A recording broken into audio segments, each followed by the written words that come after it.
Welcome this evening, March 4th, 2024. We're going to go ahead and get started with our show for tonight.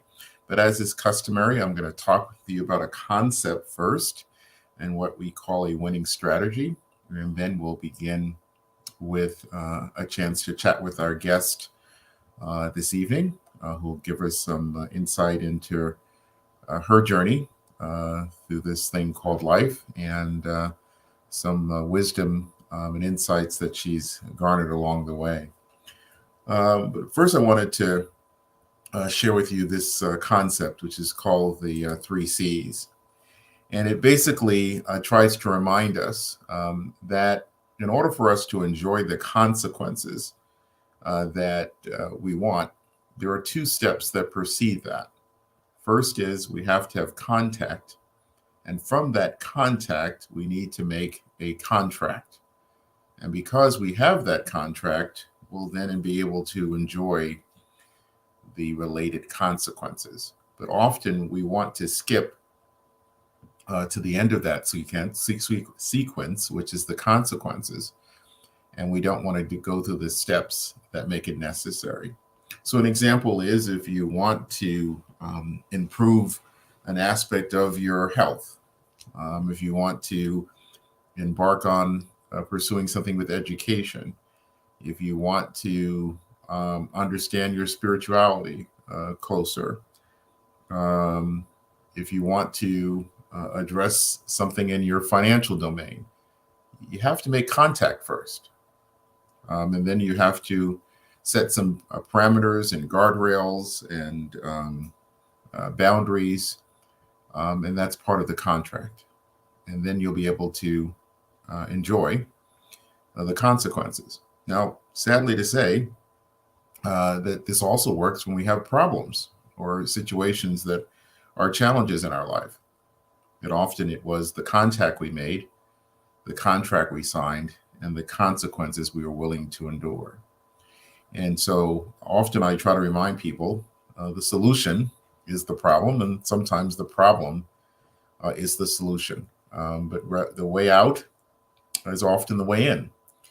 And we just have to keep in mind that we need to settle our spirit and begin to dissect and figure out what got us where we want to be and also what got us where we don't want to be. And often it's, again, the same methodology. So please keep those three C's in mind, that we need to be very mindful of the contact we have with people, places, and things, the contracts we sign with people, places, and things, and the consequences that we will endure from those people, places, and things. So again, I hope that that's something that's useful to you. And so without further ado, we have a guest this evening, Miss Linda Crisco. And I'll let her introduce herself. So let me bring her onto the screen. So good afternoon. Good evening, sorry. Good evening. How are you, Linda? I'm very well, thank you. Happy Monday, everybody. Very good. So Linda, tell us a little bit about yourself. I see you have a corporate title underneath your name there. So begin anywhere, just getting people to know a little bit more about who Linda Crisco is. Okay. Hi, everybody. My name is Linda Crisco. I own a company that is called Genesis 5020 LLC. I do business as Linda Crisco Insurance and Financial. And I've been an insurance broker for over 40 years. And it was sort of a family business, something I swore I would never do.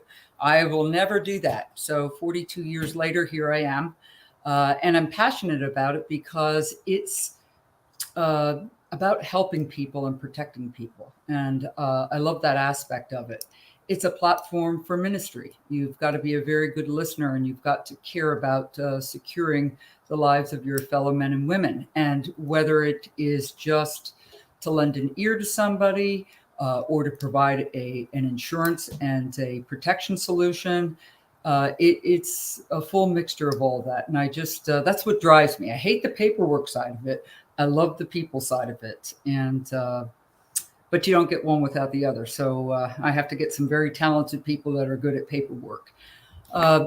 I was born in Bitburg, Germany. My father was in the Air Force, and we moved here. My parents were both from Allentown, and I grew up on the south side of Allentown, and had what you would say was a typical life for a kid from the south side. I had a mom and a dad, and I went to a local church, and I had relatives. But in the mix of all of that, life happened, and I had some craziness. I had some relatives that were pedophiles, and they got their hooks into me, and that harmed me very much. And when I finally got rid of them, and when I say got rid of them, I got them to stop what they were doing. I went to a local Lutheran church where I had gone since I was a young girl, and it was time to go to confirmation class. Unfortunately, the new minister in town was the head of the satanic occult that my relatives were also involved in. So I am a survivor of satanic ritualistic abuse, and it's very heinous. It's very damaging. The minister of the church drugged us, raped, and tortured us, and told us that Jesus Christ was a farce. Linda, let me back you up a little bit, just to get a better understanding of all that you've gone through. So you mentioned earlier that you were exposed to some abuse as a child, and then that abuse, as you just shared, continued later on in life. When you try to make sense of that abuse, and why it happened, how it could happen, where it happened, what sense do you make of just trying to explain its origins and what made it possible? I think from what I've come to understand about abuse, because the big question is always why, and why would this happen to me? I think it's generational. I do believe that there's usually something that goes wrong in a family where somebody gets into a deviance, something terrible, and they do it to their children. And I believe that it's very natural that one of two things either happens as a direct result of that. You either become a sitting duck for an abuser, so you're a victim, and maybe very easily so. You're manipulated because you're so shocked from it, or you become an abuser. And this thing just keeps going on generationally until somebody could stop that. Yeah, let me ask you this. Isn't there a third possible solution, which it sounds like you did, Linda? It wasn't that you were a sitting duck or you were an abuser. You now have turned into an advocate. You now have turned into a voice piece. So there's a third thing that could happen as you're exposed to those circumstances. You could be the person that says, never again, not anymore. Yes, but I think very often, Dr. Williams, that you wind up, like in my case, I became a victim. And when I say I lived in victimhood, I went on to have very unsuccessful marriages. So I married abusers, and I repeated the folly. Normally, somebody would have said, perhaps on a first date, oh, this personality trait doesn't check out very well. I think you need to go away, and I need to look at you a little harder. Instead, you perhaps overlook it or make an excuse for it. They're sorry. They really didn't mean it.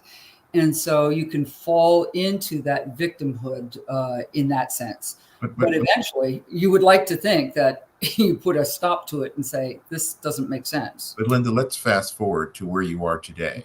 When you see those qualities in people today, what do you do? See what qualities? In other words, see somebody being a victim? I'm sorry, go ahead. Are you referring to what do I do if I see somebody who's caught up in victimhood? Or you see someone that maybe has some abusive personality traits. When you see something that's wrong, the Linda Crisco of 2024, what does she do now? Well, if somebody's abusive now, I'll definitely ask them questions. I'll try to understand where they're coming from. But if it's just in their nature, I really disassociate with people There like you that. go. I don't want them as clients. I don't want them as friends. They're not in my inner circle. They're not in my head. I don't want to deal with that. Sure. And I so don't. I don't know if you had a chance to listen to what I was sharing from the beginning, but I'll put it back on the screen here.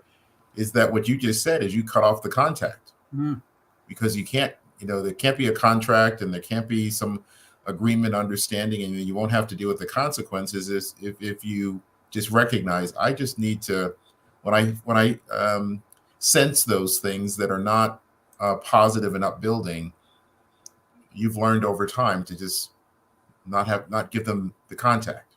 Yes. Because without the contact, you won't have to worry about the contracts and consequences. Now, I think the downside, I'm sure, Linda, is that sometimes you could get someone's intentions wrong. You could possibly make an assessment of a person that could be wrong. And I think that's why often fellowship is important, that you have people around you that you can just say, hey, Linda, what did you think? Or Nat, what did you think? And that you're able to bounce that off of somebody else to get some feedback. But I think, Linda, your story that you've shared thus far highlights that you are a sacred vessel, that you are an important person. And not every person, place, or thing should have access to you, because with that access, they're going to leave residue. And once touched, you can, stay in the shower or stay away from the situation forever, but it's still going to have a residue on you, and it's going to follow you to some degree for the rest of your life. And so, and that's often why children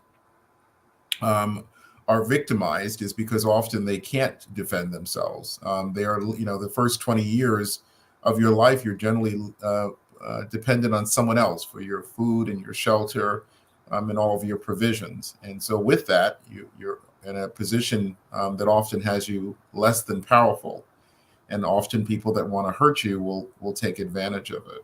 But I think that, Linda, I think your story heightens the awareness that we need to have, is that there are good people in the world, but there are some people that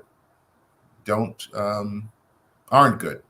And, we need to be patrolling to welcome in the people that are good, but also patrolling to weed out the people that may mean us harm. What are your thoughts about that, Linda? Well, I think that's really key. It takes a while, I have to admit, to get to that point. Unfortunately, for me, I didn't get to this position right away. It probably took me until I was 30 to start getting the ability to even speak about it. It was so heinous and it was so bad and it was so buried very deeply. I often wondered what this maddening thought life was that I had, until I could really get that out. And then discovering boundaries. Boundaries are something that should be learned in your childhood development all the way through, if you're in a normal, healthy family life. I think, unfortunately, there's more people like me that have had these experiences than not. And that's the sad part for society. I think the statistics are 1 in every 3 or 4 girls are sexually abused. It's just awful. So you talked earlier, you just mentioned about getting some perspective when you're around 30. What fostered that? What helped you to start getting some help after enduring all you endured? What triggered for you, in a positive way, change? Well, actually, the actual trigger was my grandmother's death, because the only person that I had ever told what happened to me with my relatives that were abusing me and using Polaroid photographs as a way to silence me and blackmail me. The only person I ever told was my grandmother. And my grandmother, and I made her swear to secrecy. And when I was 30 years old, she was dying. And I did not want her to go. She was my confidant, and she had protected me in her own way without telling my story to my parents. Had the will changed and she became my guardian versus my aunt and uncle, who were the pedophiles who were my guardians. So that's what triggered it. And the triggering effect, I also had a minister at my local church. Believe it or not, I still went to that same church where all of those terrible things had happened, but there was a new minister there that had a gift, a spiritual gift of counseling. And she noticed the strange antics that many of us had when we walked into the church. And she started talking with me. And she had asked me if anybody had ever done anything inappropriate to me. And with that, I jumped up out of her office and I left, and I thought, I'm never going back. Then I went back to argue with her for about the next decade about how nothing happened to me. Wow. So I guess the point is that somebody caught me. Somebody saw it. Somebody asked me some questions and wasn't threatening. Somebody took the time to love me and to care enough to hear some horrible, awful things that I had to tell and encourage me to do it. So I think listening to you share that, it seems like you're a big advocate for, when people see something, to say something, to do something, and stick to your guns. Because as you said, Linda, for many, many years, you said, no, it didn't happen. But that person had probably a sixth sense that something is, Linda looks pretty polished and looks like everything is okay, but there's something that's just not right. Mm-hmm. So that they stayed the course with you for a period of time, understanding that you probably endured for more than 10 years the abuse. So it's probably going to take you a little bit of time, if not more than that time, to recover. So I think that I'm sure you would agree, Linda, that sometimes you're going to be saved by one person. Yes. Right? So talk to me about what your work has been to save other people. Being on the show tonight is a way to heighten the story. And one of our guests, Joy Lynn Bruno, says, "Proud of you, Linda." Yeah. So, Thank you. what else are you doing to help people understand that yes, you sometimes are a victim, but you can turn out to be an advocate and a champion. So, what are you doing to help others see their worth and find their way? One of the things with abuse, you often ask, or I often ask God, what good was this? For what purpose was this? Especially since you permitted it. It's not like you told somebody to go do this to me, to have a relationship with me, but you could have stopped it. You're God. So the first person I went to with my fist pounding was God. And, that sword that gets stuck into your side that is meant to kill you is the very thing that you can wield to battle the satanic forces out there. So I think in all of it, perhaps the door of my heart is propped open, and I have the ability to hear some pretty awful things where people just innately might know.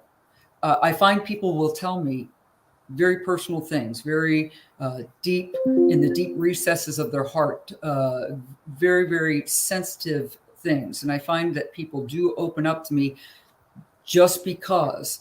But I think the key thing is to listen to people and to listen and not worry about how this is backing up your time schedule, because God will supersize your time schedule.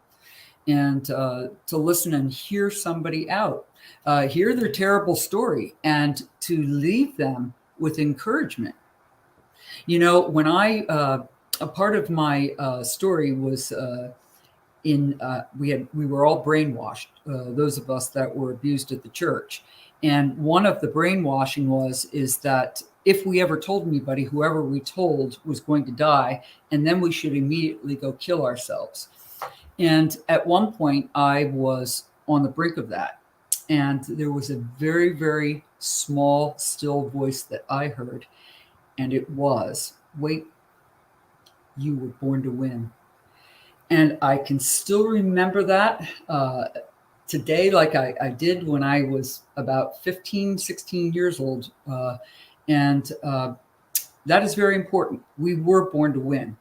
And I think if we can sow that seed into somebody's heart, that hope, it will help them endure the nasty journey that they need to go through to come to terms and come to grips with what happened, because you have to look at it. You have to look at it. You have to understand it. You have to integrate that into your being. This is part of my fabric. I've got these red strings that are of violence that are in my personal fabric. They are, and it is part of me. It's made me who I am. It's made me a fighter. It's made me compassionate. It's made me many things. It can make me get a little angry and be out of touch with my controlling my anger. Just ask my husband.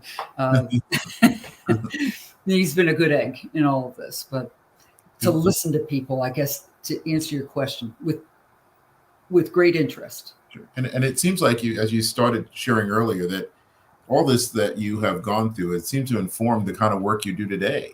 That you wanting to make sure that people have protections for those bad things that can happen by having some insurance products. So talk with us about how you've been able to turn this around and to make it, as you said, this too was authorized, and you've turned that authorization into something that's hopefully beneficial for other people.